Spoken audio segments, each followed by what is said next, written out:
Well, good afternoon, everybody. I'd like to welcome you back to the AHSN Network's Innovation Zone Theatre. We've got lots more wonderful sessions for you this afternoon. The curtains, in a suitably clinical way, have been drawn, which means we're ready to go. And the first session of the afternoon, as you can see, CVD prevention and health inequalities, a joined-up approach, hosted by Gary Ford, who's the chair of the AHSN Network and chief executive of Oxford AHSN. So without further ado, I'll hand over to Gary, who will introduce you to the panel in due course. Thanks very much, Dave, and welcome to this session. Yes, I'm always impressed by the soundproof curtains, which is the latest innovation that's been developed for the wards. So I'm just going to give a brief overview about our work on CVD. First thing to say is that there is an AHSN always near you, and every AHSN since the beginning of our license back in 2013 has done some work in cardiovascular. And why do we work on cardiovascular disease prevention? Well, it's the same reason when Willie Carson, the notorious bank robber, was asked by a reporter, why do you rob banks? Because that's where the money is. And the reason we work on CVD prevention is that's where the population health and value is. If you effectively improve the CVD prevention, you get massive health gains and financial savings when you prevent stroke and long-term cardiovascular disabling conditions like heart failure. So it's a really rich area for us to work with. And there's been a lot of effective diagnostic innovations and treatments coming through, some of which you're going to hear about, where we've been able to help support their rollout. So just summarizing some of the statistics, we have seen big improvements in cardiovascular disease prevention over the last 25 years, but they were stalling before the pandemic, and as you'll see, they've worsened during the pandemic. So we need to really intensify our work as healthcare systems. Integrated care systems need to have clear strategies for improving CVD prevention, and we are there trying to support them as much as possible in getting effective treatments implemented which focus on reducing health inequalities. This is a massive driver of health inequalities. It's the major cause of disparity between the different social classes in outcomes. And you're seeing some of the numbers there. I mean, I work as a stroke specialist, and we've seen a reduction from the work in AF prevention, for example, in the number of strokes being admitted due to atrial fibrillation, which has meant we've been able to run a good service with the same capacity. But when you look at the aging demographics and some of the changes in risk profile, it's very likely we're going to see a sharp upswing in both stroke and myocardial infarction admissions. And the costs are huge and well worth preventing. We focused on atrial fibrillation during the first license period as individual AHSNs, and that was one of our first national programs. It was very effective. We have now achieved pre-pandemic one of the highest performance of any European country for detection and of atrial fibrillation and anticoagulation, and that I think is a really great achievement for the system. We, as you're going to hear about the lipid management program, we instituted just under 2 years ago as one of our next set of national programs, and then you're also going to hear about the recently launched blood pressure optimise program from Matt Kearney, led out of UCLP. So we're really aiming to improve ABC of cardiovascular disease, and we may be looking at diabetes management improvement as we go forward when we've cracked the system support these. So I'm now going to hand over to Joe, who is the manager leading the National Lipid Management and Familial Hypercholesterolaemia program. Thanks, Gary. So, as Gary mentioned, the national program for cholesterol just focuses on the C of the ABCs. Most of you in here are familiar with these statistics. Why do we do cholesterol? About a quarter of all deaths are due to cholesterol, elevated cholesterol. But we also know that after blood pressure, which Matt will talk about, cholesterol is the second most significant risk factor in CVD. But in terms of interventions, we know that for every millimole per liter which we reduce our bad cholesterol, there's a 23% reduction in cardiovascular disease events. So yes, we are in the lipid space, but we are there to contribute to the long-term plan ambitions of avoiding avoidable deaths. One of the key areas for our program is FH, familial hypercholesterolaemia. And we know that is a deadly inheritance. As you see from the graph there, it's common. It's more common than we actually think it is. About 1 in 250 people have got this rare disease, but as well as about 90% of people who've got FH actually do not know that they've got it. But when it comes to how it causes heart attacks, 50% or about 30% of women actually will go on to have a heart attack if they're not detected early. And on this graph here, it just shows one of the programs where we can detect through a family screening tree people who've got FH and how that tree can actually go into our services. I'll just quickly mention this. This is one of our highlight programs around FH. We've got 7 sites within the whole of the AHSNs dotted around England. This program started last year in June. It's got a lifespan of about 18 months to make sure that we roll it out to all the other AHSNs. But again, this child parent screening is when a child is detected early through immunization that they've got FH, and then we can cascade the family members who are at high risk of CVD. So it's really very much preventative rather than reactive later on in the years when they've got this rare disease. So in terms of the program, this is really a snapshot of what we're doing within the lipid and FH program. Clearly, you've heard about health checks. Database screening is very important for us to identify those people who are at a high risk of either FH or high cholesterol. Case finding, which we work with our primary care colleagues to find those people. But the most important bit really is either around the prevention agenda for those people at high risk, but also the secondary prevention of those people who have had a cardiac event. But what is important, though, is probably this area around novel therapies where we accept new drugs in the system that actually can reduce the risk of further heart attacks. But this is just in keeping with the NHS mantra around population health management and actually targeting those people who need the services most. We use our NICE endorsed lipid and FH pathway to include new drugs, and one of the latest drugs, is most of you might be aware, is inclisiran, which is a joint agreement with the government, the NHS, and the AHSN to really go at scale to try to take treatment further closer to the people who need it most after doing the key risk scores and actually giving them the medication. So this is just an element of our population health management approach where we're using research to implement into practice. So what have we achieved so far? There's quite a few highlights since October 2020 when the program started, but these are some of the highlights. But this is actually up to October last year. So these stats have actually changed up to now as we speak. So there's about 28% an increase in our NHS trust. We've actually got a lipid functioning pathway, which is quite important to make sure that they use the right treatment.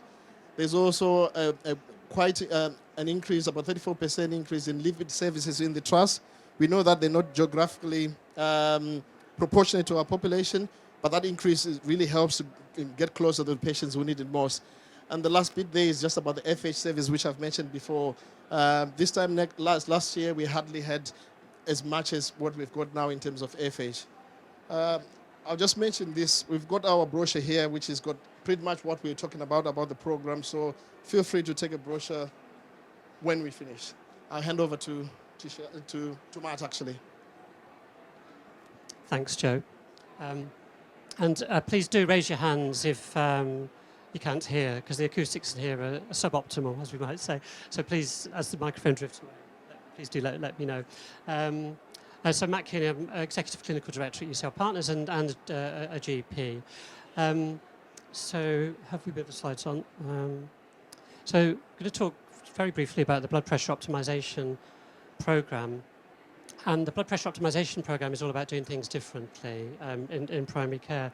As we restore services as we come out of the pandemic. How do we move beyond business as usual as it was? And business as usual that tolerated huge underdiagnosis, undertreatment, variation, inequality in healthcare, and really a long-term intractable problem that has been there for decades. So how can we do things differently to move on from that position? It's really important to recognise that we've had this intractable problem because managing blood pressure or cholesterol and these other conditions in primary care is actually hard to do in normal, modern, high-pressure primary care consultations where almost everyone has comorbidities. So as we build the blood pressure optimization program, it's about doing things differently, acknowledging that, finding ways of supporting primary care to do things in different ways, and building on the frameworks that we developed at UCL Partners called the Proactive Care Frameworks. So the objectives of the program, all AHSNs will be working with all ICSs to optimize blood pressure and lipid management in people with hypertension, because they're both critical elements of hypertension management in order to prevent heart attacks and strokes at scale. And we need to have this big ambition that through this program we can achieve that.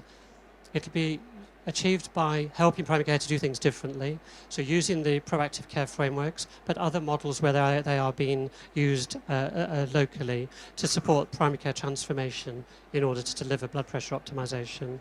There'll be a case finding element to it. It's a short program for 1 year initially, so it'll be probably less emphasis on the case finding initially.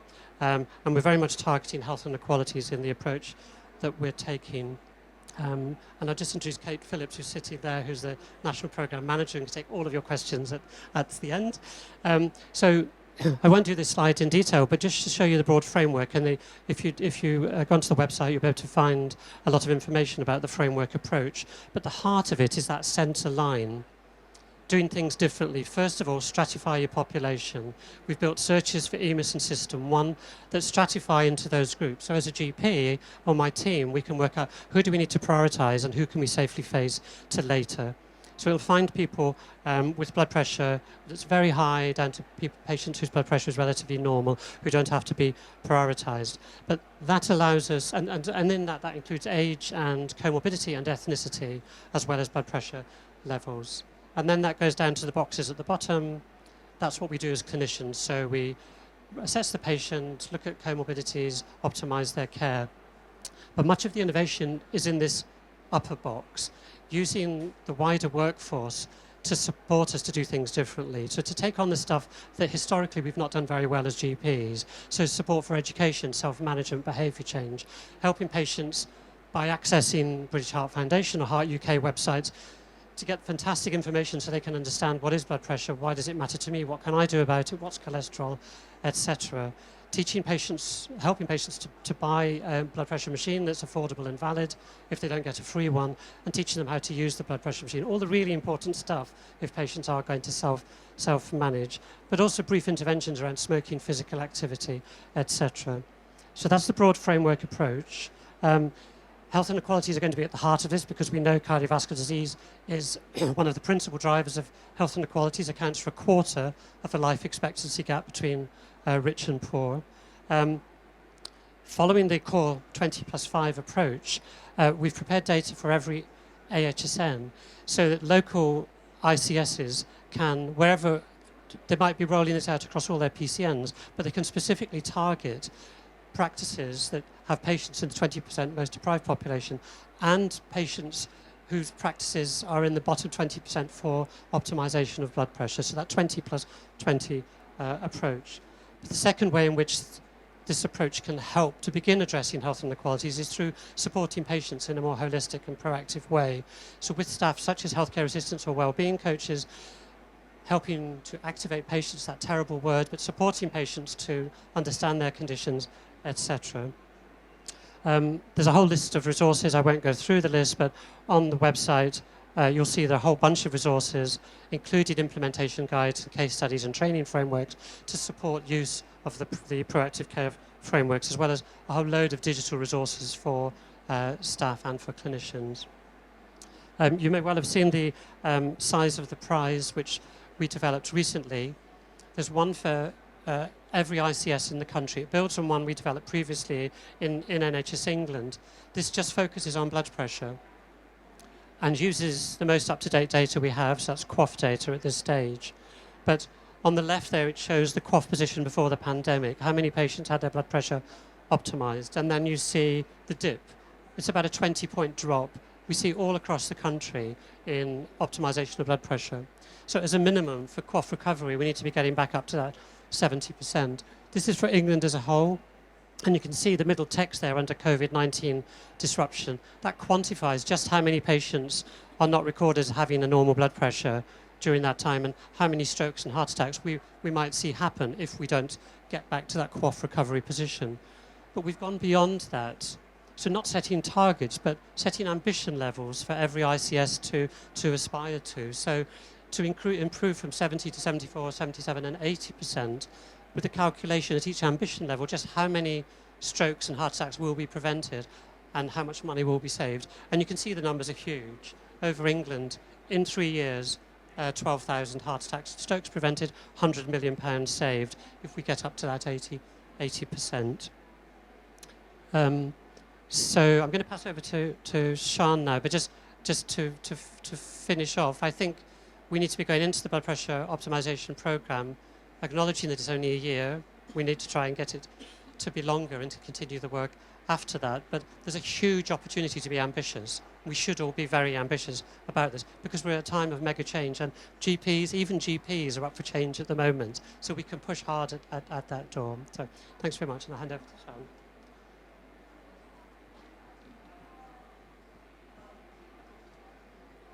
Hi everybody, so I'm just going to give you a bit of an overview of the approach we're taking that describes...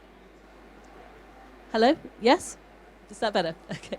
Just a little bit about the approach we're taking to health inequalities across the two programs and some of the things that we've done and some of the things that are in train at the moment. So in general, the approach we're taking is to understand what's already known. It sounds very obvious, but we often forget that. To understand the populations that we cover, understand our communities, and use that to actually plan and take action. And I'll explain why that's on the end there, because actually we don't always do that as much as we sometimes collect the data and don't always act on it. So we started out by making sure that we've got patients and charity members involved in our working groups. And just to say, it sounds obvious, but there's a set of skills here which are combined. A lot of the time we talk about hard skills and we talk about the epidemiology and the stats and all the rest of it, and that's really difficult. And then we talk about the soft skills, which is the relational stuff. Now, actually, I'd contend that this is the wrong way of looking at it. Actually, that set of skills are every bit as hard as the epidemiology, and we need both sets to get the work on health inequalities and community involvement right. So the first thing we did was a set of evidence summaries. So there's one for asthma biologics, there's one for hypertension, there's one for lipids. You can get a copy of these, and these are a review of what we already know about people with protected characteristics or other groups who experience health inequalities, and what we know about the key things that we need in order to plan and take action, which is incidence, prevalence, access, outcomes, experience, and some information about shared decision making. Again, fundamental to the sorts of approaches that Matt was talking about. So if you want a copy of these, then please get in touch and we can send them out. The important thing, and this is where the planning bit happens, is that at the moment, everyone talks about doing health inequality impact assessments. It's great, but we don't always use the evidence that we already know to inform these. And so the evidence searches are there in order to make sure that you can fill in an impact assessment and look at what the actions that you will take will have as an impact on a set of communities, a set of people with protected characteristics or other groups like people who are homeless, who we know already experience significant access issues usually in terms of health inequality. In terms of local populations, Matt's already talked about the work that's being sent out to people so that actually people know where their populations are. And so you can have local dashboards which then show you where you've got particular issues with particular populations that are either in significantly deprived areas where we know that their health inequalities are going to be large, and or that there are particular things in terms of service provision that you want to be able to link that to be able to make a plan to actually really focus on getting things differently in that community, on the grounds that if you don't do that, you're likely to widen the health equity gap that already exists. So For example, we are doing some work in South Slough at the moment because we know that we being in Oxford, because we know that that is an area where there's a significant number of deprived populations in different ethnic groups, but who all sit in that sort of lower 20% of IMD scores. So the key other side of the sort of stats and epidemiology is understanding communities. And that means going out and really talking to them about what they experience of the sort of ways in which we approach the way we provide health services for them.